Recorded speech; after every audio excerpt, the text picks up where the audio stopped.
Olá, meus irmãos e irmãs de Ideal Espírita, vocês amigos e amigas que nos acompanham aqui na página Estação da Luz Espírita, muitíssimo obrigado mesmo pela sua companhia. A nossa página Estação da Luz Espírita não tem fins lucrativos, o objetivo é a divulgação da doutrina espírita. E é por isso que nós reunimos aqui esta sede de matérias espíritas para que possa atender às suas necessidades, estudo, lazer, pesquisa. Você encontra aqui na nossa página Estação da Luz Espírita os livros da codificação, obras suplementares, entrevistas, palestras e os programas da Web Rádio Estação da Luz de Natal e Web Rádio Cristo Consolador de São Paulo. Ou seja, um acervo que atenda às suas necessidades, sem fins lucrativos. O objetivo é a divulgação da doutrina espírita.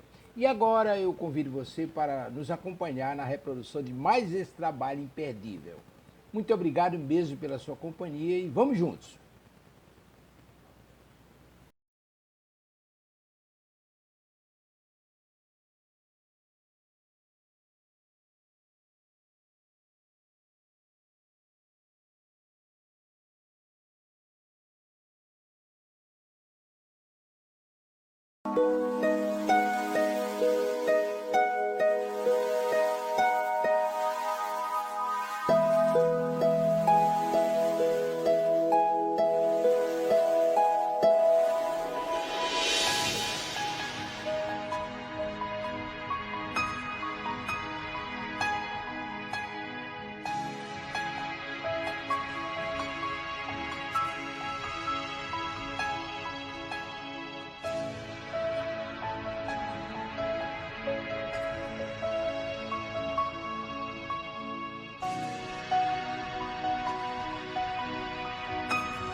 Olá, mais um sábado de leituras incríveis, da gente dar essa nossa energizada aqui nesse estudo maravilhoso, né, Sônia? O que a gente está estudando?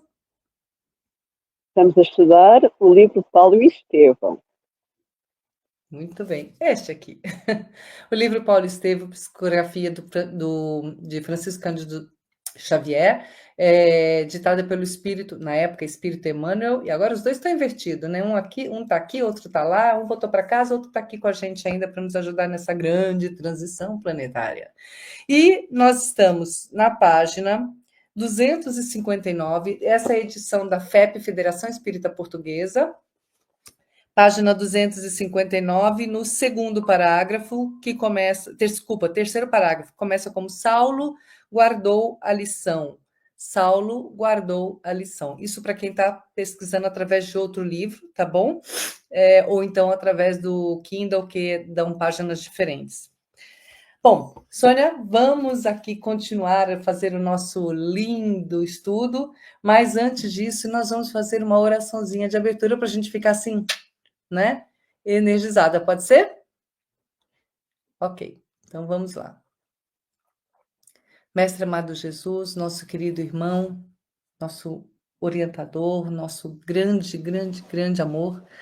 Neste momento pedimos que esteja conosco, nos orientando e nos amparando nesse nosso estudo, nessa nossa coordenação, que possamos compreender da melhor forma os ensinamentos que nos vêm através deste livro e que possamos também, principalmente, saber distinguir tudo que aqui tiver dito para assimilar e trazer para a nossa própria vida. Esses ensinamentos de amor, de caridade, de humildade, onde nós poderemos analisar e vivenciar a vida do nosso querido Saulo de Tarso.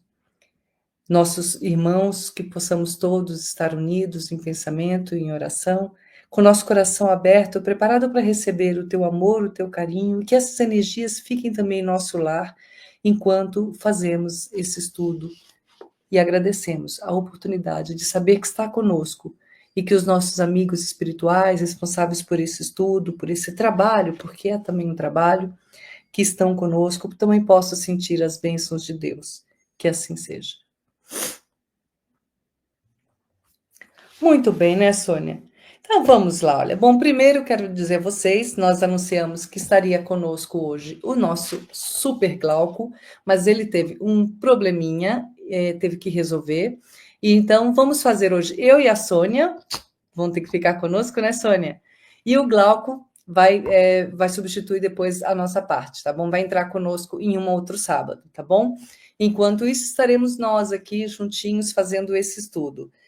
Nós estamos fazendo um resumo, ainda estamos com o Paulo, né, conversando com o Pedro, né? Paulo, não, desculpa, com Saulo, ele ainda não é Paulo, conversando com Pedro, né, com o apóstolo, e esse bate-papo, eles estão mostrando já um grande início de humildade, de sabedoria espiritual, e também de conhecimento e amor ao próprio Jesus, né? A esse Cristo que Saulo teve a honra de ver e ouvir, de não de ver, né? De ouvir enquanto estava a caminho de Damasco. Então, algum complemento, Sônia? Não, é só dizer boa tarde a todos e também boa noite aqui em Portugal. Eu estou com uma alergia gigante aqui, estou tentando tomar um remedinho. Estamos juntas, que eu estou com uma dor de cabeça agora por causa da alergia maravilhosa. Mas vai dar tudo certo. Bem-vindos, meus queridos. Sim, bem-vinda, Ilza, conosco também já nessa leitura, tá bem? Então vamos lá começar a nossa leitura de Blumenau Bate. Não, Blumenau não fala Bate, desculpa a correção. Então vamos lá continuar a nossa leitura. Saulo guardou a lição e recolheu-se pensativo. Pedro parecia-lhe muito maior agora, no seu foro íntimo. Aquela serenidade, aquele poder de compreensão dos fatos mínimos davam-lhe a ideia de sua profunda iluminação espiritual. De saúde refeita, antes de qualquer deliberação sobre o novo caminho a tomar, o moço tarcense desejou rever Jerusalém num impulso natural de afeição aos lugares que lhe sugeriam tantas lembranças cariciosas. Visitou o templo, experimentando o contraste das emoções. Não se animou ao penetrar no sinédrio, mas não se animou a penetrar no sinédrio, mas procurou ansioso a sinagoga dos cilicianos, onde presumia reencontrar as amizades nobres e afáveis de outros tempos. Entretanto, mesmo ali, onde se reuniam os conterrâneos residentes em Jerusalém, foi recebido friamente. Ninguém o convidou ao labor da palavra. Apenas alguns conhecidos de sua família apertaram-lhe a mão secamente, evitando-lhe a companhia de modo ostensivo. Os mais irônicos, terminados os serviços religiosos, dirigiam-lhe perguntas, com sorrisos escarninhos. Sua conversão às portas de Damasco era glosada com critérios acelerados e deprimentes. Vai falar, Sônia? Sim. Eu acho interessante que a primeira parte que a nossa Euridice leu, o primeiro parágrafo, demonstra o quanto o Saulo agora percebe quem é, portanto, o nosso amigo, neste caso, é o nosso amigo que nós estamos aqui a falar, Pedro, né? O quanto ele vê que o Pedro tem de iluminação profunda espiritual. O que significa que, face àquilo que a gente conhece do passado, o Pedro evoluiu também, né? Se nós formos lembrar do apóstolo Pedro, que nós lembramos muitas vezes isto, que ele embanhou a sua espada, né? Porque ele levantou a espada e o Jesus disse-lhe para embanhar a espada quando cortou a orelha do soldado que prendeu Jesus, né? Nós temos aqui um Pedro completamente transformado, um Pedro completamente diferente. E o nosso amigo Jesus sabia que isso ia acontecer. Não foi por acaso que ele alertou que ele ia negar 3 vezes, não foi por acaso que nós temos pela biografia do nosso Cristo Francisco Xavier, na Boa Nova, aquela parte em que o Pedro está a ver Jesus na prisão e há um olhar após a terceira negação, né? Em que nós vamos ali compreender, que ele compreende o que o mestre queria dizer, mas o mestre não o condena. Aquele olhar que eles trocam dá força, porque o pensamento de Jesus chegou a ele, força para que ele se levantasse. E isto é fundamental. Então, da mesma maneira que o Pedro foi levantado por Jesus, o Pedro levantou o Saulo. Porque a partir do momento que o Saulo entrou dentro da casa do caminho, Pedro tem cuidado dele dia e noite. Não só da parte física, mas também da parte espiritual. Conversando com ele, entendendo, dando-lhe conselhos, como um bom pai, né? Não nos esqueçamos que o Pedro é o mais velho de todos os apóstolos. Portanto, é como se fosse um pai verdadeiramente mesmo, ok? Em termos até de idade. Então é interessante nós vermos isto. E depois tem aqui um outro ponto que eu acho muito interessante. Eu espero que tenha sido claro e esteja a falar pausadamente, Eurídice. Estou? Ok. Então, depois temos aqui um outro ponto que eu gostava aqui de falar. É quando ele vai visitar o templo, ele já não escolhe o templo que ele antigamente ia, que é aquele que é mais ostensivo. Escolhe um templo menor, o que faz também a demonstração de que ele já compreendeu a diferença entre uma coisa e outra. Depois tem um outro ponto, que é, ele procura um sítio que ele sabe que tem pessoas que ele conhece. E quando lá chega, a forma como ele é tratado demonstra como as pessoas são complicadas. Ainda. Não é só lá, e não é só ali. Nós muitas vezes, na nossa vida do dia a dia, isto acontece. Quando um companheiro, por exemplo, abandona uma casa espírita e vai para outra, um dia regressa, ele é tratado da mesma maneira como era tratado antes quando regressa? Pergunto. Será? Ou as pessoas ficam de pé atrás porque ele foi para outra casa? Não está errado ir para outra casa, gente. Todas as casas espíritas e as casas de Deus evangélicas, católicas, são todas casas de Cristo. Então não interessa se eu hoje estou a frequentar a casa A e amanhã estou a frequentar a casa B. Eu posso sempre voltar à casa A. Não estou a ser traidora. Mas muita gente acha que é traição. Ainda somos muito das capelinhas, não é? A minha capelinha, o meu sítio. E não deve ser isso. O que deve ser é a gente poder partilhar uns com os outros e de todos os locais. A união deve existir entre os cristãos, independentemente de até podermos ter visões diferentes do cristianismo. Mas a parte base é o Cristo, a vivência do Cristo e é o amor. Onde não houver amor, é complicado. Seja no nosso íntimo, que está descompensado, não é? Seja com os outros. Então nós precisamos muito pensar como é que nós tratamos, porque eu estou a fazer esta ponte porque o objetivo do Paulo e nós é nós fazermos para os nossos tempos atuais também, para se aprender com, não é? Então, a ponte é como é que nós trataremos uma pessoa que se foi embora e regressa de repente necessitada de ajuda. Trataremos com amor ou trataremos desta forma, de pé atrás, com receio ou até mesmo com escárnio, caso a pessoa tenha caído. Porque há espíritas que também caem, podem entrar numa fascinação, podem entrar numa dificuldade e as pessoas, em vez de lhes dar a oportunidade de poderem se reerguer, passam a tratá-los de uma maneira como se fossem perfeitas, elas. E nós não somos perfeitos, gente. Qualquer um de nós pode cair a qualquer momento, pode falir. Então temos que tratar de uma forma diferente. Estamos a olhar para uma coisa de há cerca de 2000 anos atrás, mas não mudamos muito em relação a hoje. Então convém que a gente reflita sobre isto. Quando nós atiramos pedras aos outros, convém que a gente reflita. Como é que nós agiríamos perante uma situação destas? Quando um companheiro deixou de ser evangélico e passou a ser católico. Ou quando deixou de ser espírita e passou a ser budista. Trataremos da mesma maneira, com amor e respeito, aceitando a visão dele diferente da nossa? E isto é para nós refletir. Tá. Ô, Sônia, nós temos. Já está conosco aqui o nosso querido Sandro, nosso amigo Sandro. Olá. Olá, Sandro. Faz os evangelhos aqui na casa também, e palestras, e está acompanhando o livro junto com a gente. Pode participar também perguntando ou comentando também, Sandro, fique à vontade. É um grande comentarista aqui também. E temos aqui a Maria Clara, que ela fez 3 perguntas, Sônia. Deixa eu ver, vamos colocar, já que a gente está nesse momento, as 3 perguntas encaixam aqui, né? Nós temos aqui, a pergunta dela é: o que melhor podemos tirar desse bate-papo entre Paulo e Pedro? Na verdade, ainda Saulo, né? Porque ele ainda não mudou de nome, Maria Clara Silva. Entre Saulo e Pedro em relação ao amor do Cristo dentro e por eles. É uma pergunta muito bonita essa, né? Porque esse bate-papo é um bate-papo enriquecedor, né?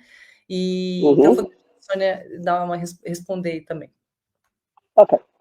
Então, eu acho interessante que eu vou pegar num parágrafo que a Eurídice não leu, que é o parágrafo antes daquele primeiro que ela leu, que fala exatamente sobre isso. Por isso eu vou pegar dele. Isso passa. A obra é do Cristo. Se fosse nossa, falharia por certo. Mas nós não passamos simples e imperfeitos cooperadores. Aqui vê-se o amor do Cristo. é a confiança que eles têm que tudo vai dar certo no final, mesmo apesar da imperfeição deles. Então, o que é que eles sentem em relação ao Cristo? Saulo teve a oportunidade de ser chamado pelo próprio Cristo para entrar na seara, né? Aquela conversa que eles têm no momento em que estão à porta de Damasco, os dois, né? Saulo e Jesus, eles têm aquela conversa: Saulo, Saulo, porque me persegues? Não recalcitres contra os aviões, ou seja, não recalcitres em relação àquilo que te está a chamar a atenção, que o caminho que estás a seguir não é o melhor. Então o amor está aí, do Agora Cristo fala dentro devagar. dele. Tem hora que você acelera. O amor está aí, no Cristo, chamar o Saulo e o Saulo responder sim. E responder sim a partir daquele momento, o tempo inteiro. Reconhecendo as suas debilidades, as suas dificuldades e sabendo, apesar de tudo, o Cristo me ama. O amor está aqui. É no ele reconhecer que, apesar de ser imperfeito, ele está cuidando e vai dar tudo certo no final. Desde que eles façam a parte deles. Em relação ao amor entre Pedro e Saulo, vê-se no tratamento que o Pedro tem. O Pedro trata do Saulo como se fosse um filho. E reconhece que ele mudou. E trata-o com diligência, carinho e amor. E aí vê-se o amor do Cristo. Porque o que o Cristo nos ensinou é amar a Deus sobre todas as coisas e ao próximo como a nós mesmos. Mas ele ainda disse uma outra frase: amai-vos como eu vos amei. Então aqui estamos a ver o Pedro a amar o Paulo como o Jesus o amou, como eu falei há pouco. Lembram-se da negação? Apesar de ele ter caído, Jesus continuou lá a amá-lo e levantou. E apareceu-lhe depois também, né? Apareceu aos apóstolos, convocou-os, né? Porque ele, após partir para o plano espiritual, ele apareceu aos apóstolos, aos pastores, a Maria Madalena, a tantos que apareceram ali no caminho, aos 500 da Galileia, como nos fala a Boa Nova, foram convocados para vir reencarnar ao longo dos milénios para vir trazer de volta o cristianismo primitivo, entre os quais Francisco de Assis, né? Portanto, temos vários que têm vindo reencarnar e continuam a reencarnar para trazer a essência do Evangelho, porque ele sabia perfeitamente que nós iríamos não conseguir vivenciar logo. Porque ele próprio disse: eu vou-vos mandar um Consolador prometido. Nós, espíritas, consideramos que o Consolador prometido é o Espiritismo, a doutrina espírita. Mas foi isso. Ele veio trazer de volta o cristianismo primitivo. Viver o amor de uma forma pura, sem orgulho, que é a nossa maior chaga, sem o egoísmo, de uma forma em que mesmo que a gente caia, haja alguém que esteja lá ao lado que nos possa levantar no momento em que nós percebemos que erramos e retomamos o caminho. Eurídice complementa. Eu acho, o que eu tiro dessa sua pergunta, né, que eu achei muito bacana, é que a gente vai entender que Pedro aqui, ele já está maduro na fé dele, né, ele já está com uma conexão com Cristo, né, muito maior até do que quando Cristo ainda vivia junto com eles, né? Então, nesse momento, ele começa a passar essa segurança e essa maturidade, né, para o próprio Saulo de Tarso, né, para mostrar que amar a Jesus não é simplesmente só amá-lo, mas é vivê-lo também, os ensinamentos com humildade, que é muito, muito, muito claro, né, isso dentro do próprio texto, desse grande parágrafo que começa: a tempestade que desabou entre nós. Então, na verdade, todo esse texto desse encontro, né? Então, mostra essa unidade, humildade, o perdão, porque Saulo, ele também ele recebe de Pedro esse grande perdão, né? Porque todos eles, Saulo pediu para entrar dentro, Saulo era o lobo e pediu para entrar dentro onde estavam as ovelhas. Então, todas as ovelhas, com segurança, que é outro ensinamento também, que é a da segurança, com segurança e com segurança e com fé, eles se organizaram para poder acolher mais um irmão sofredor, porque Saulo ainda é um sofredor grande, porque ele ainda carrega dentro dele todas aquelas feridas que ele mesmo provocou, né? E elas doem muito nele, porque ele dói mais ainda, porque ele passou a entender esse amor de Cristo, ele conheceu esse Cristo que eles tanto esperavam, e ele viu o tamanho do estrago que ele fez por ignorância, né? E por orgulho. E aí, esse encontro, esse bate-papo deles, alivia o coração do Saulo, no meu entender aqui do texto, alivia o coração do Saulo, e faz ele perceber que o porto seguro dele é a família. Aí a Maria Clara, ela faz uma outra pergunta, né? Eu não sei se você não consegue ver a pergunta, mas ela faz uma outra pergunta Não, que a diz-me gente qual é, não queres entrou no dizer? documento, não, porque a gente não entrou, a gente vai entrar, e aí eu vou repetir, eu vou fazer a sua pergunta, tá? Que é sobre a família de Saulo, né? Mas a gente vem É mais à frente, sim. um pouco mais para frente, mas a gente vai fazer a sua pergunta, tá? Que também é Tá muito bem. pertinente. Então, opa, peraí que travou aqui, tá? Então, assim, é bem, bem interessante essa parte do texto, né? Porque a gente aprende a visão deles sobre o amor. E do Saulo também, porque o Saulo ainda tem um pouco daquele fogo, daquela ansiedade, aquela coisa para ele tudo é novo, ele está descobrindo ainda, né? Perto dessa calmaria que já é o nosso Pedro, né? Então é muito bonito isso, mas os dois demonstram um amor ao Cristo que é assim, não tem dúvida nenhum dos dois. Como a Sônia disse, um porque viu, o outro porque viveu e depois presenciou a ressurreição, né? Que a gente chama de ressurreição, a ressurreição do próprio Cristo. Então, assim, eles são dois grandes testemunhos vivos desse grande amor chamado Jesus. Então, é um bate-papo muito lindo. Por isso que a sua pergunta foi incrível, bem pertinente. Se alguém quiser comentar sobre ela também, que estiver aqui assistindo, a gente pode comentar. Mas eu acho ela de uma pureza muito grande. E se a gente for trazer para o nosso dia a dia, né, eu acho que a gente pode trazer isso também, porque quando a gente está com alguém que nos traz segurança, que nos traz confiança, a gente fica muito mais aberto, preparado. Minha cachorrinha que está espirrando aqui também, passei alergia para ela. A gente está com o coração muito mais aberto, muito mais preparado para exercitar a nossa própria fé, né? Porque a fé, ela precisa ser exercitada, não é só acredito agora e ponto, não. Ela é verdadeira quando você começa a praticar aquilo que te faz ter essa fé, né? Ou o objetivo da fé. Então, a gente trazendo para essa nossa vida, é isso que acontece conosco. Por isso, até eu estava conversando hoje com meu marido, a gente falando assistindo uma palestra do Cortella, acho que é Mário Cortella, o filósofo, ele falando sobre o Papa, etc. E ele falando que existem pessoas que têm fé, né, e não são religiosos. E tem tem pessoas que são espiritualistas, mas não tem uma religião. Eles mantêm essa sua própria fé, essa sua própria religiosidade, sem frequentar uma religião, né? E essa fé também. Mas tem pessoas que se sentem bem com isso, e essas pessoas, e a própria ciência, dentro das suas pesquisas, já entende que essas pessoas, inclusive, têm uma vida mais longa, na sua maioria, claro, vamos respeitar o processo kármico, né? Que tem uma vida mais longa, ou que tem uma vida mais saudável, que se cura muito mais rápido, né? E por quê? Porque são pessoas que vivem nos grupos. E por que os grupos? Esses grupos são a nossa família. Então, por que existem as religiões? Porque os grupos religiosos, existe o grupo espírito católico, a gente se junta a esses grupos para nos sentirmos mais fortalecidos. A gente aprende com eles e a gente também os ensina. Mas, mais do que tudo, eles passam a ser a nossa família. Então, a gente vê aqui Saulo de Tarso, ainda falando sobre a questão da família, mas não a família física, né? A família consanguínea do próprio Saulo. A gente está falando da nova família que Saulo passou a absorver, que é essa família cristã.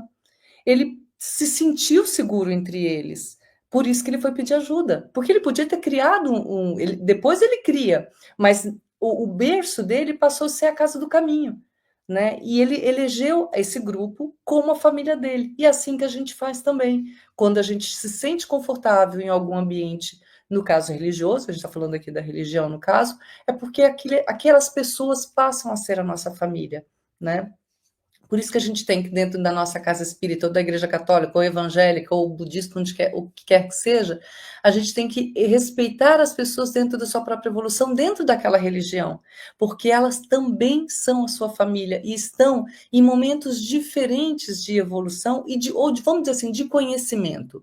Porque às vezes a gente fala evolução, fala, a pessoa evoluída é aquela pessoa que ela já está, né, já sabe tudo. Não, às vezes eu sei um pouquinho mais de uma coisa, outra pessoa sabe um pouquinho mais de outra. E a gente vai somar os nossos saberes. Mas o principal, a gente soma o amor. A gente soma os sentimentos. Por isso que a gente abraça essas pessoas como família, porque elas vão nos acolher e nós também vamos acolhê-los dentro do nosso coração e dentro também da nossa própria vida.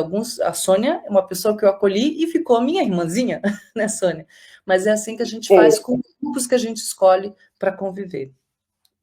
Há uma coisa que tu falaste aí que é muito importante, que eu me lembrei agora aqui de uma frase, que diz o resumo daquilo que tu disseste. Onde um cristão se une com outro cristão, eles estão no meio deles. Jesus está no meio de nós no momento em que dois cristãos estão juntos. Não interessa se eu sou católica, se eu sou evangélica. Dois cristãos unem-se e têm o mesmo propósito, que é o amor, independentemente de poderem professar coisas diferentes, automaticamente o Cristo está no meio, porque o Cristo está onde está o amor. Então ele está dentro de nós quando nós amamos, ele está fora de nós quando o outro nos ama. É exatamente isto, ok? Então convém que a gente perceba, quando nos reunimos em grupo, nós estamos a fazer aquilo que é necessário para que a gente cresça espiritualmente falando. O quê? Aprender a conviver uns com os outros, aprendendo a amar, a pôr em prática o amor em ação, que é a caridade, a tolerância, a paciência, é isso que vai fazer com que a gente cresça. E nós só podemos crescer se convivermos uns com os outros. Porque se ficarmos fechados em casa, vamos adoecer. O ser humano nasceu para conviver com o outro. Quando nós não convivemos com o outro, significa que há alguma coisa que não está bem dentro de nós e que precisamos de tratar, está bem? Tratar no sentido de sair de nós e tentar vivenciar a vida. Claro que a gente vai encontrar dificuldades pelo caminho, como só está a encontrar agora, né? Com os seus ex-companheiros e conhecidos e amigos. Até alguns deles eram amigos. E deixaram de ser. Porquê? Porque começaram a comungar pensamentos diferentes. Acontece connosco também isso.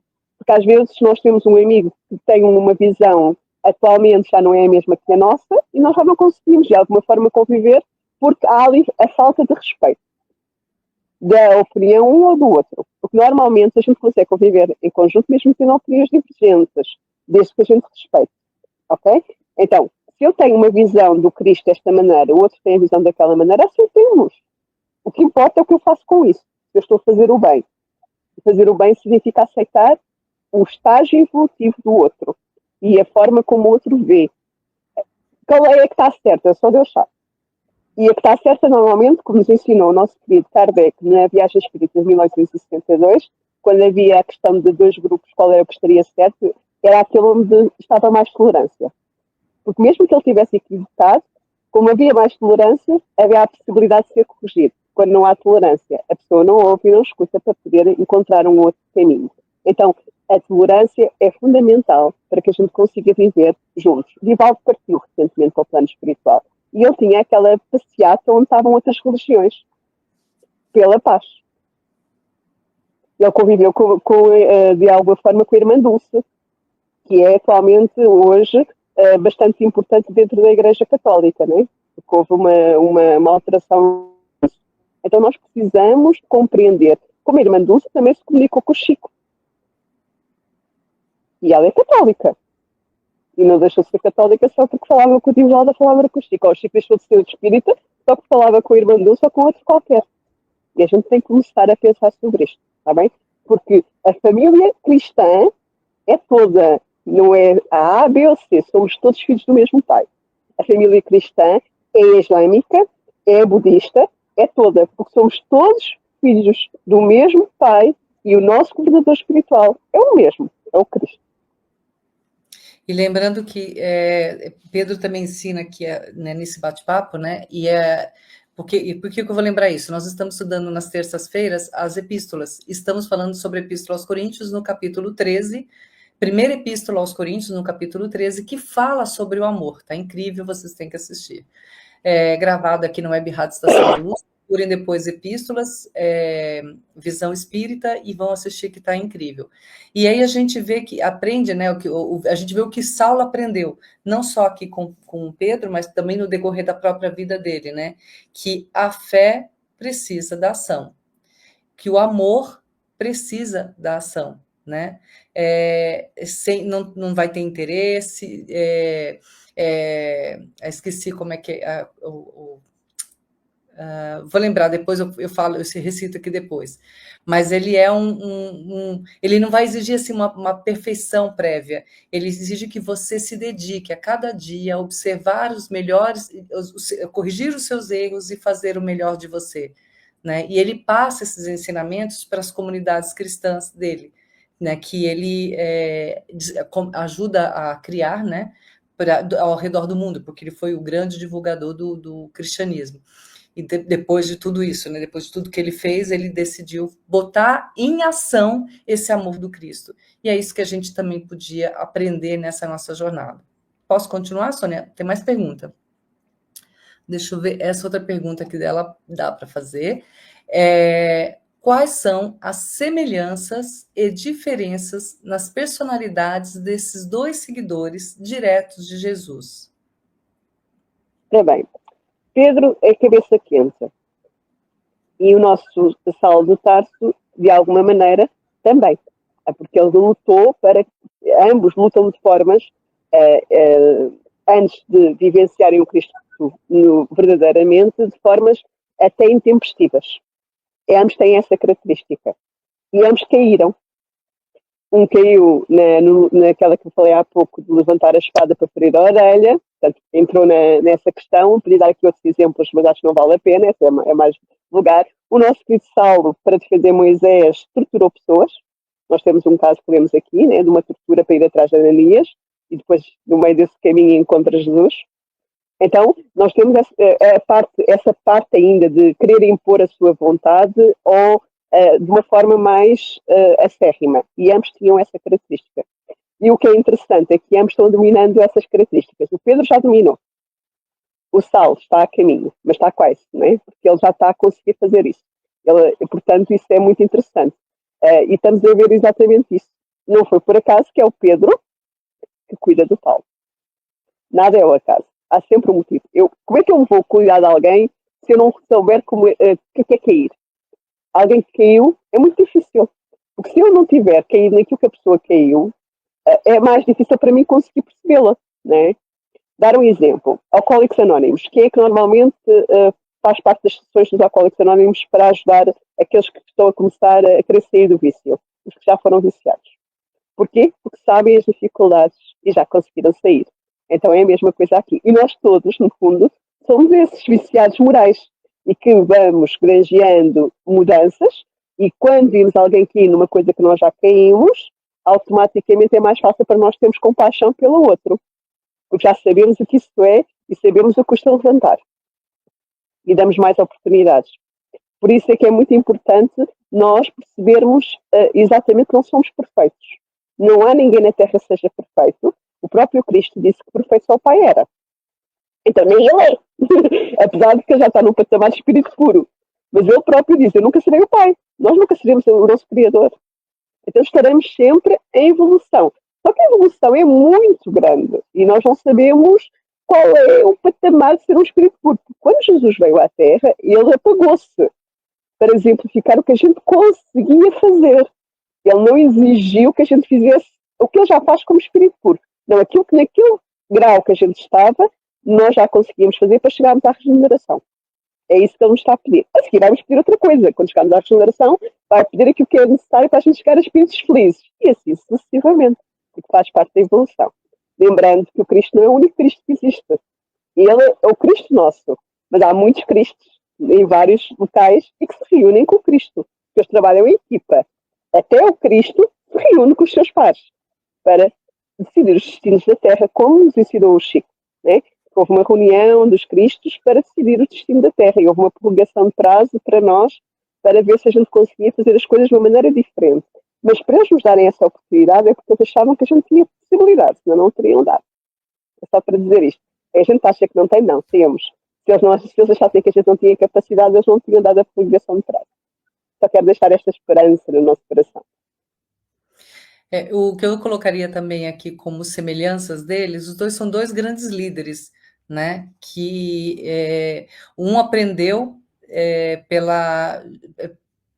Não aprendeu, os dois aprenderam, são dois grandes líderes, mas a gente colocaria o Saulo como um líder um pouco mais racional. A gente vai perceber isso durante o processo do próprio Saulo, e depois quando se transformar em Paulo.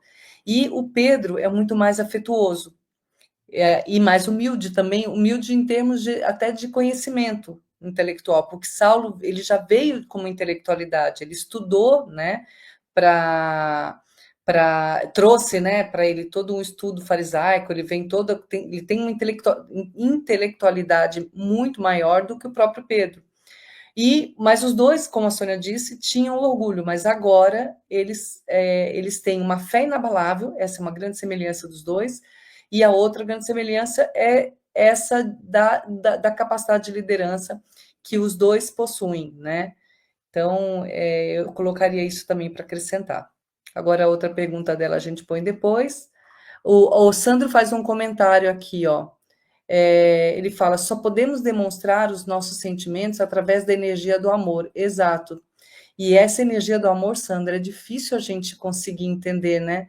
Nesse nosso momento de evolução ainda, entender o que é essa energia do amor. Às vezes a gente desperdiça tanto essa energia do amor, mas ela é tão simples. Às vezes o que é simples demais a gente complica, né? Porque é só respeitar o outro, é só olhar para o outro como se estivesse... Não vou nem dizer como se estivesse olhando para você, porque às vezes a gente nem ama a nós mesmos, né? Mas olhar para o outro como se ele fosse a coisa mais importante da sua vida. Quando a gente aprender a fazer isso, não interessa quem é o outro. Pode ser aquela pessoa que está suja, fedida, drogada ou alcoolizada, caída na rua, que te ofende, que te xinga, mas olhar para ele com amor e ver com carinho, né, e ver que aquela pessoa, um dia, hoje ela está passando essa dificuldade, e que talvez um dia você pode ter passado em outra encarnação, talvez, mas com o seu carinho, com a sua atenção, aquela pessoa um dia vai conseguir se reerguer. E querer de verdade, dentro do coração, que aquelas pessoas que passam por dificuldades, ou que praticam ações não muito pacíficas, vamos dizer assim, que essas pessoas também estão doentes e merecem o seu respeito, o seu carinho e a sua emoção de carinho. Claro, você não vai, uma pessoa que te aponta um revólver, você não vai dar um abraço e falar, ai, que lindo! Apesar de que Chico fez algo parecido, e também acho que Eurípides Barçanufo também, e orientado pelo mentor, eles simplesmente conseguiram resolver tudo com um bom dia, ou então com um abraço, né? Mas eu não vou dizer para as pessoas fazerem isso, mas um olhar de gratidão, um olhar de respeito, de compreensão, mas de respeito não só pela pessoa, mas pela vida, pelo que pode ter acontecido com aquela pessoa, a vida que aquela pessoa possa levar, que fez com que ela chegasse a praticar aquelas ações. Às vezes alguém no teu trabalho que grita com você não sabe o que aquela pessoa está passando ali naquele momento, que dor ela está tendo, ao ponto dela não conseguir perceber que ela está te ferindo, né? Ou tentando te ferir, porque as pessoas só fazem com a gente aquilo que a gente deixa que elas fazem, né? Só nos fazem sofrer, claro. Eu não vou deixar que alguém me dê um tapa na cara, mas às vezes a pessoa até me dá sem que eu me deixe. Mas assim, o sofrimento, eu só vou sofrer se eu quiser, né? Eu posso sentir dor, mas o sofrimento só vai acontecer se eu deixar, né? Aí ele continua: vejo nessas conquistas e virtudes através das vivências e experiências do espírito, compromisso com sua mudança. E é esse compromisso que a gente tem que assumir todo dia com nós mesmos, né, Sônia? Ele também comenta, quando a gente estava falando do amor, quer falar? Antes que eu falo sim. O compromisso é muito fundamental. Se a gente não assumir compromisso com a mudança, nós vamos ficar estagnados. E muitas vezes nós fazemos exatamente o oposto disso. Ou seja, o que nós fazemos é dizer que queremos mudar, mas ficamos só no querer, não agimos. Sem a ação para mudar, não vai ser possível nós crescermos. Nós viemos à Terra para isso. Okay? Portanto, temos duas hipóteses. ou nós vamos fazer isso de uma maneira mais direta, que é vivenciando as coisas do dia a dia como oportunidades, sejam as coisas boas ou as menos boas, ou nós vamos estagnar e depois vem a lei de causa e efeito para a gente sair. Porque a lei de causa e efeito não trabalha sozinha, ela trabalha com uma outra, chama-se progresso. Então nós somos obrigados a ir para a frente. Então depois vem a dor da solidão, a dor de alguma maneira de uma questão física para chamar a atenção que há alguma coisa para além da matéria e que precisamos de cuidar do espírito. Portanto, nós precisamos fazer um caminho e esse caminho vai ser feito. O nosso querido apóstolo Pedro tem uma frase que nós usamos muito e que nós amamos, né? Que é: o amor apaga uma multidão de faltas e de pecados. Então, se nós agirmos no amor, é mais fácil para nós, né? Diz? Fala devagar. O amor é mais fácil para nós. Então nós precisamos de perceber que o caminho mais fácil é o do amor, da abnegação, da renúncia. Porquê? Porque é mais rápido para a gente deixar de sofrer.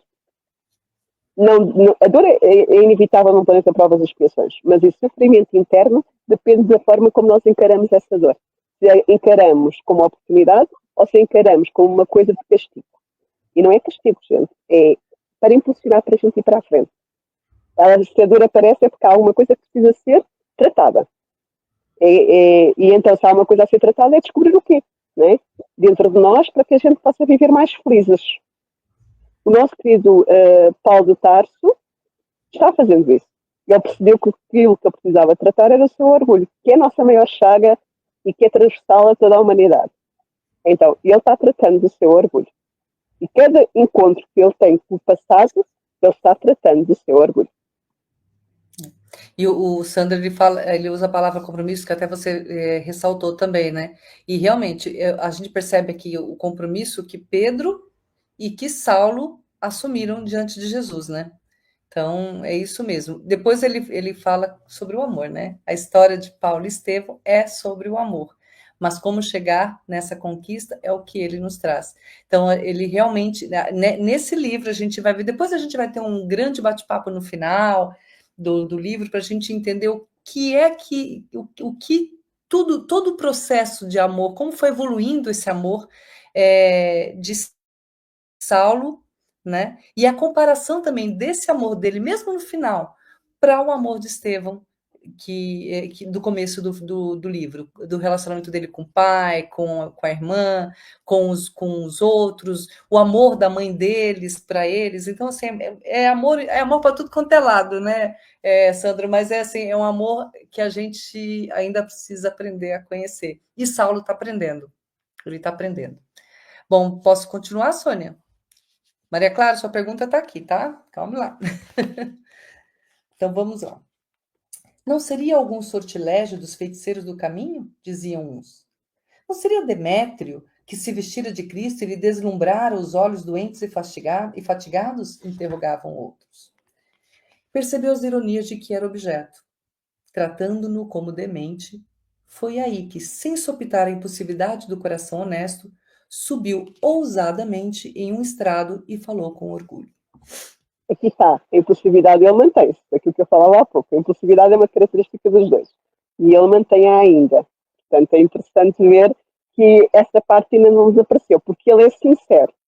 Pode ter várias coisas que necessita de tratar, mas uma delas sempre foi presente, é que ele foi sincero. Ele não era uma pessoa que não dizia o que pensava. Ele sempre disse o que pensava. Às vezes nós temos que ponderar se devemos ou não dizer, porque temos que saber como o dizemos. Mas, na realidade, ele sempre foi sincero. Irmãos da Cilícia, estáis enganados. Não estou louco. Não buscais arguir-me, porque eu vos conheço e sei medir a hipocrisia farisaica. Estabeleceu-se luta imediata. Velhos amigos vociferavam impropérios. Os mais ponderados cercaram-no como se o fizessem a um doente e pediram-lhe que se calasse. Saulo precisou fazer um esforço heróico para conter a indignação. A custo, conseguiu dominar-se e retirou-se, em plena via pública. Sentia-se assaltado por ideias escaldantes. Não seria melhor combater abertamente, pregar a verdade sem consideração pelas máscaras religiosas que enchiam a cidade? A seus olhos era justo refletir na guerra declarada aos erros farisaicos. E se, ao contrário das ponderações de Pedro, assumisse em Jerusalém a chefia de um movimento mais vasto a favor do Nazareno, não tivera a coragem de perseguir os discípulos quando os doutores do Sinédrio eram todos complacentes? Por que não assumir agora a atitude da reparação, encabeçando o movimento em contrário?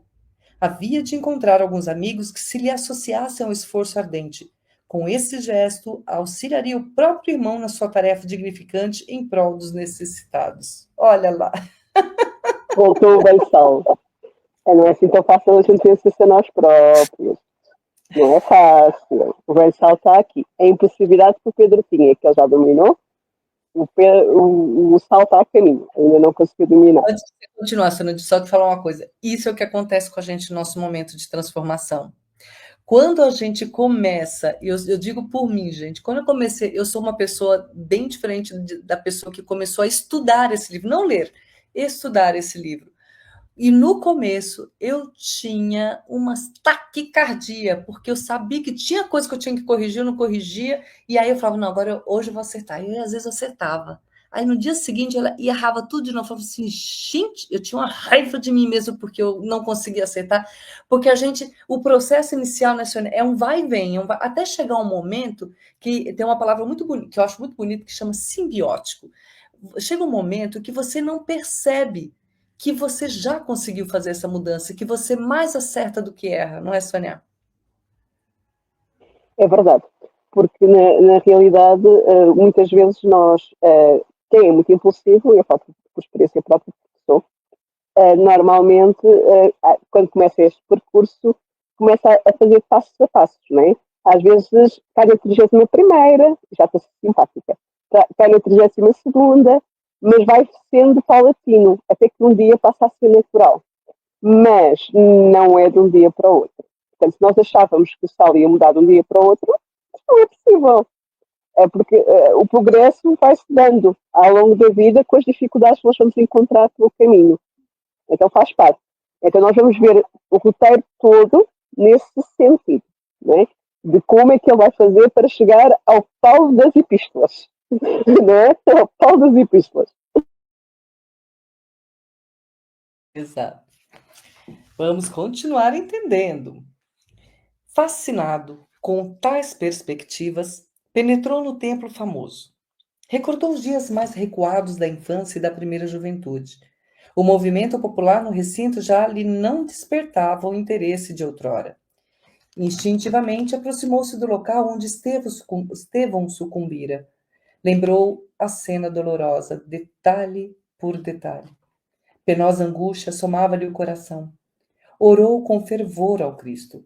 Entrou na sala onde estivera a sós com Abigail. A ouvir as últimas palavras do mártir do Evangelho, compreendia, enfim, a grandeza daquela alma que o perdoara in extremis. Cada palavra do moribundo ressoava-lhe agora estranhamente nos ouvidos. A elevação de Estevão fascinava-o. O pregador do caminho havia se imolado por Jesus. Por que não fazê-lo também? Era justo ficar em Jerusalém, seguir-lhe os passos heróicos para que a lição do mestre fosse compreendida. Na recordação do passado, o moço tarcense mergulhava-se em preces fervorosas. Suplicava a inspiração do Cristo para seus novos caminhos. Foi aí que o convertido de Damasco, exteriorizando as faculdades espirituais, fruto das penosas disciplinas, observou que um vulto luminoso surgia inopinadamente a seu lado, falando-lhe com inefável ternura. Retira-te de Jerusalém, porque os antigos companheiros não aceitarão, por enquanto, o testemunho. Então, como é lógico, ele tinha uma tarefa a cumprir e não era ainda o momento de testemunho, a espiritualidade agiu para o ajudar, mas porque ele orou, entrou em vibração, ele fez uma ligação ao plano espiritual, que ele pediu ajuda. Ok? Isto é fundamental. Para nós podermos estar receptivos a que as coisas aconteçam, nós temos que estar nesse padrão vibratório. Depois tem um outro patamar, ele quer ser o Estevão. O Estevão marcou profundamente. E ele quer retificar aquilo que fez com o Estevão, fazendo o que o Estevão fez, ou seja, mostrando que o Evangelho é verdadeiro. O Estevão marcou profundamente. Aquele perdão na última hora não foi ao acaso. E também não é ao acaso que o Estevão continua ao lado dele, porque ele continua. Ele não sabe, mas está lá. Okay? Mas isso é fundamental. Porquê? Porque quando a gente ama, a gente sabe quando o outro um dia vai voltar ao caminho. Não há nenhum de nós que esteja equivocado que não volte ao caminho. Pode demorar mais tempo, mas volta. E a espiritualidade age sempre em nosso benefício. Às vezes nós não sentimos porque não estamos na faixa vibratória. Mas ele entrou nessa faixa vibratória porque ele orou. É preciso que a gente ore para estar receptiva à ajuda espiritual. Ela se faz através do pensamento. Aqueles pensamentos que nos aparecem assim com soluções ou com alertas são exatamente os nossos benfeitores a ajudarem-nos, os nossos anjos da guarda, a dizer não vais por ali, vai por outro lado. Só que se nós teimarmos na nossa teimosia, vamos cair naquilo que é nosso livre-arbítrio. Se nós ouvirmos os bons conselhos, saímos de uma situação que não vai ser benéfica para nós para já. O martírio dele vai estar, mas ainda não é o momento. E aqui eu quero ressaltar, Sônia, o que a gente falou no começo, né?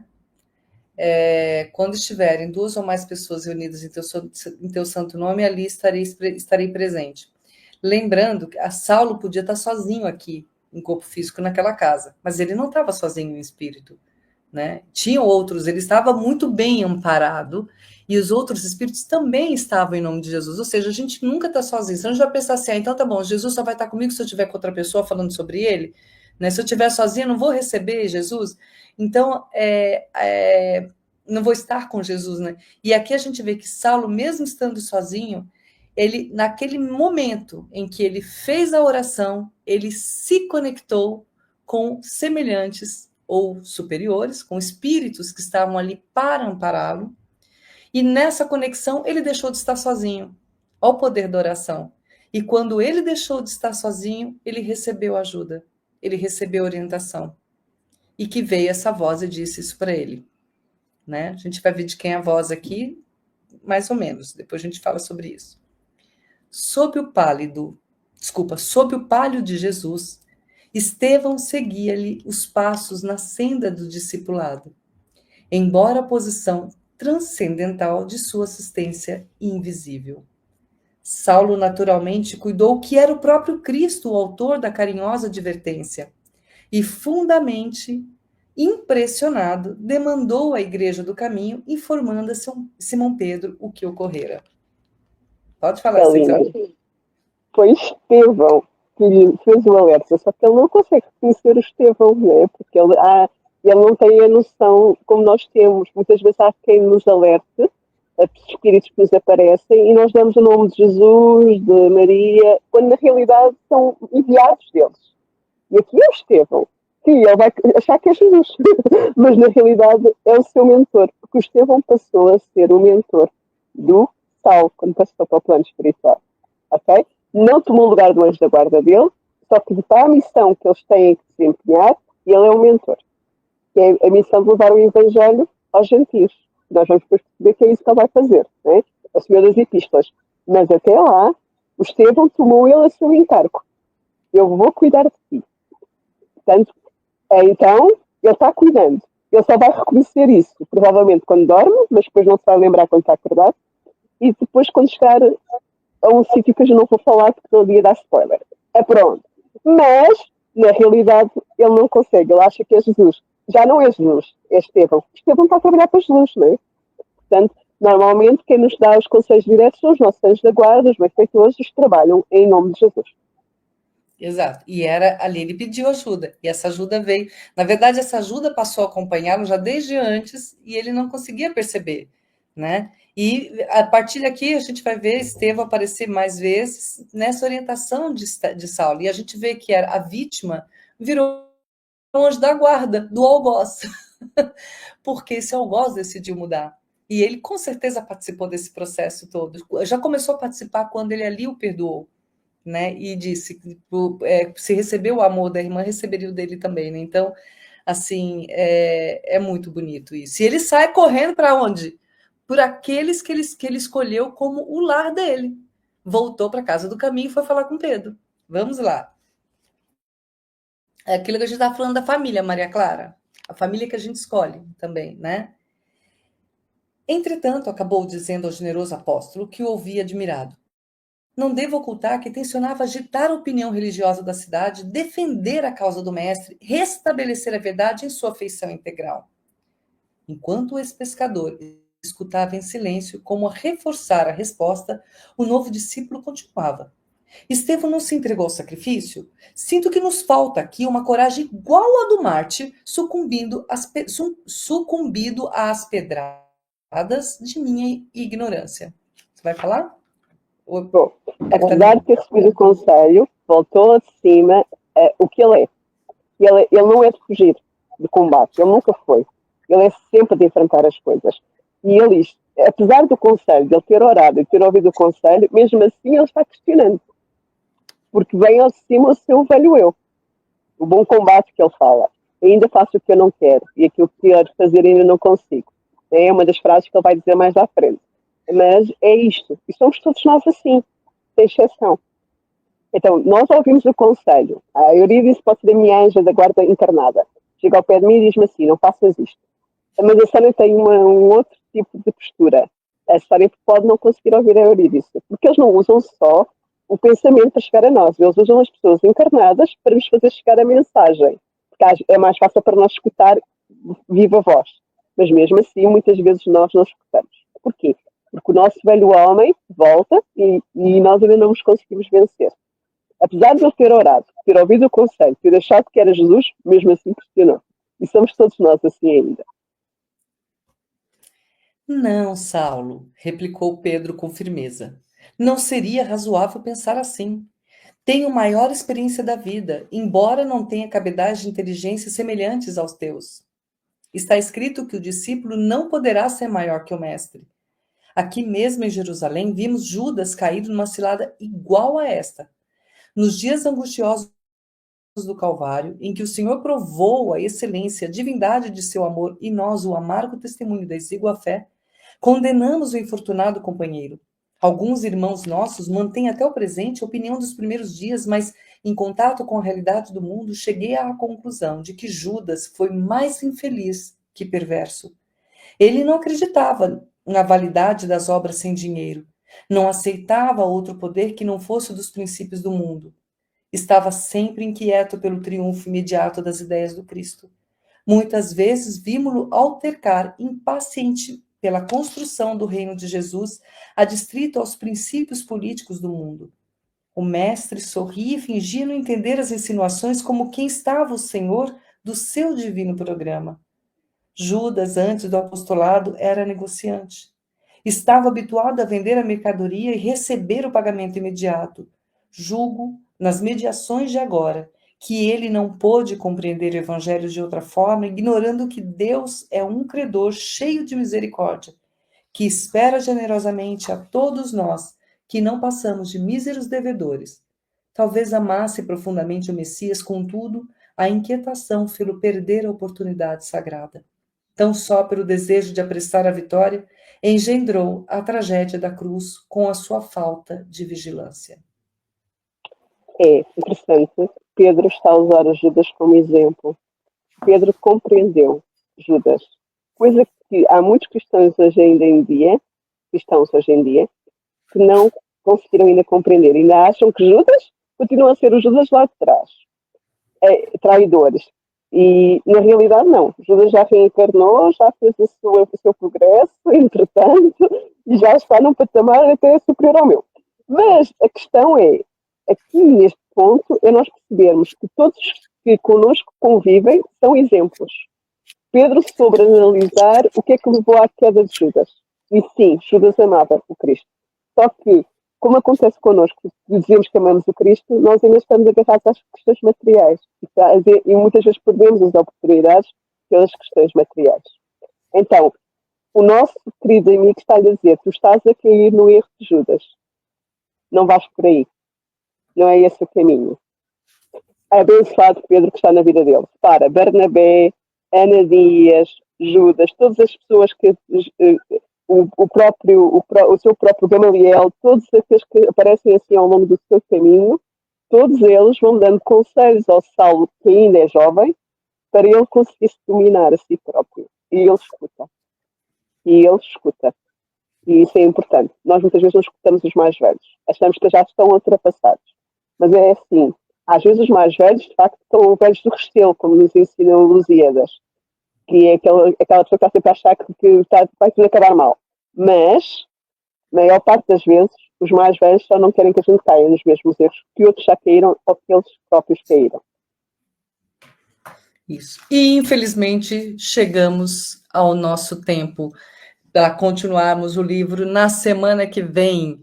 E aí, na semana que vem, nós vamos ter a nossa Renata conosco, porque ela vai substituir, nós trocamos com eles, né, com a Renata e com o Glauco.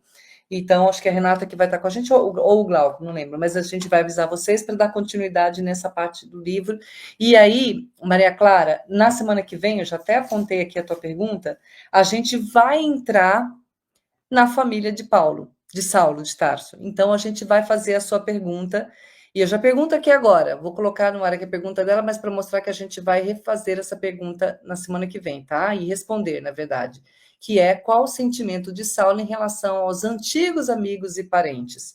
Então, pode ficar tranquila, sua pergunta será feita, já vai calhar na semana que vem ou na outra, mas acho que já está na semana que vem, a gente já entra, tá bom? E foi uma delícia, Sônia, estar contigo, foi uma delícia estar com a nossa querida poetisa, a Ilza Godinho. Gente, pesquisa a Ilza Godinho no YouTube, ela tem uns poemas lindos, poemas espíritas. Nunca perguntei se são psicografia ou se são delas. Eu acho que são seus, né, Ilza? Então, pesquisem a nossa querida. E acompanhe também o Santo José Pinheiro aqui na Web Rádio Estação da Luz, que tem programas também maravilhosos. Aliás, a Web Rádio Estação da Luz é uma rádio que fala com o nosso coração, né? Você tem alguma dúvida, pode entrar aqui que tem uma resposta para dar. Tem programas e respeita todas as religiões. A gente tem programas aqui... Inclusive, e também temos programas em Esperanto. Olha que bacana. Acompanhe aqui, vale a pena assistir o que essa rádio tem para nos proporcionar. Né? Muito obrigada, Tavares. E Maria Clara, muito obrigada também, está conosco, participando.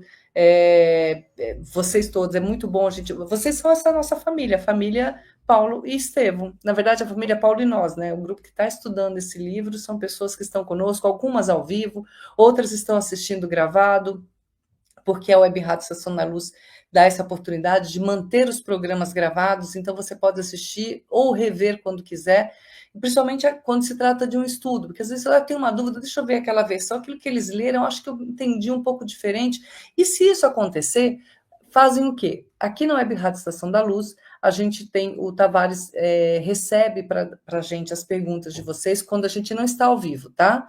Ele vai receber as perguntas de vocês, e quem assistiu gravado, etc. E essas perguntas ele vai encaminhar para a gente vai responder as perguntas. Todas. E comentários também são bem-vindos, que acrescentem, vai ser perfeito para a gente, tá? E as perguntas que forem pertinentes à parte do livro que a gente não leu, que foi o caso hoje de uma das perguntas da Maria Clara Silva, a gente vai responder no momento oportuno, tá bom? Mas vamos responder a todas, esse é o objetivo desse estudo. Senão não é um estudo, é só uma leitura, né? O estudo, a gente tem dúvida, pergunta, se a gente não souber responder, a gente vai atrás dos universitários, olha, não consegui essa resposta aqui, vou atrás de outra, mas o importante é a participação. Nós estamos aqui para aprendermos a ser pessoas melhores e aprendemos a lidar melhor com as pessoas também. A gente vê aqui a situação de Saulo hoje, né?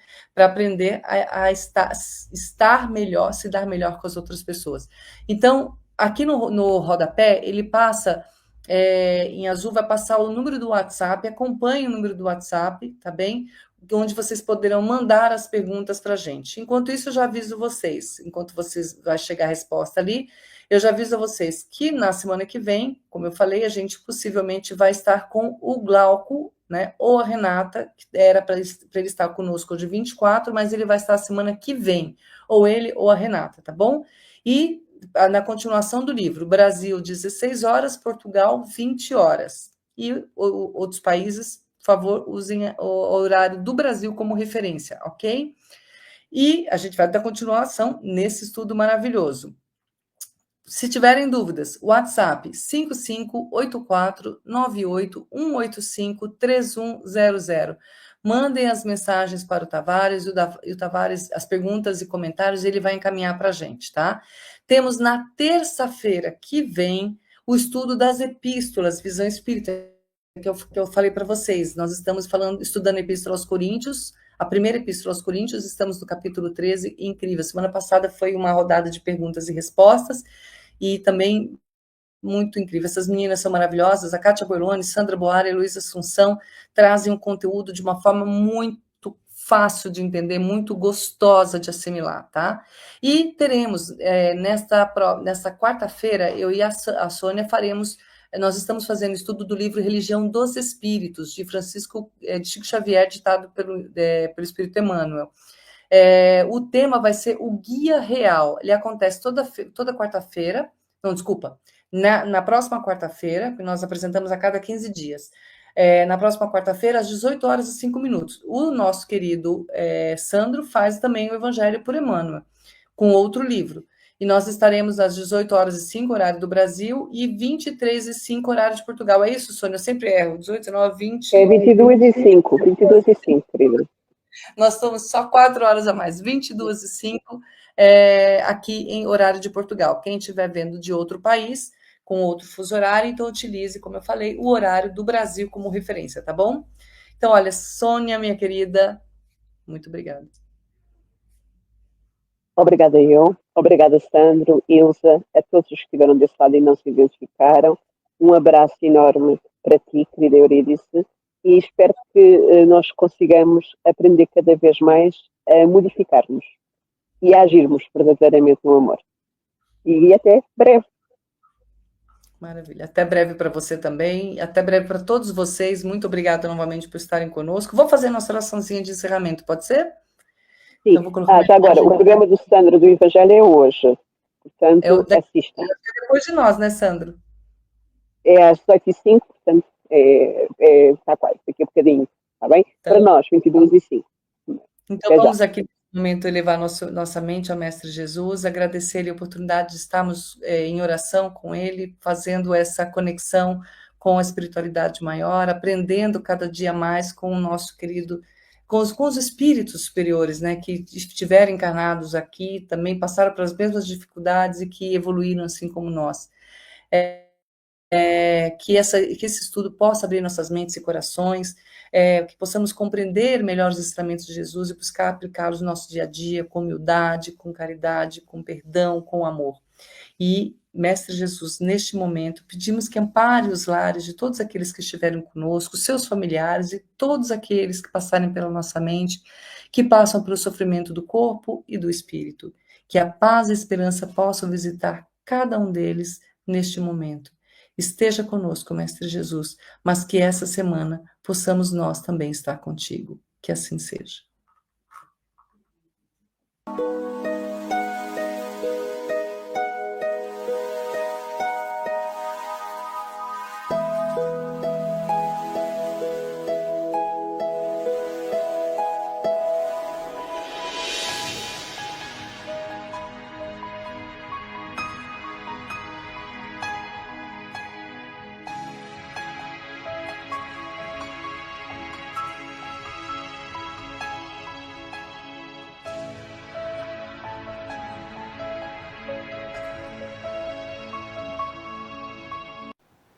Chegamos ao final da nossa atividade. Muitíssimo obrigado mesmo pela sua companhia e espero você no próximo evento.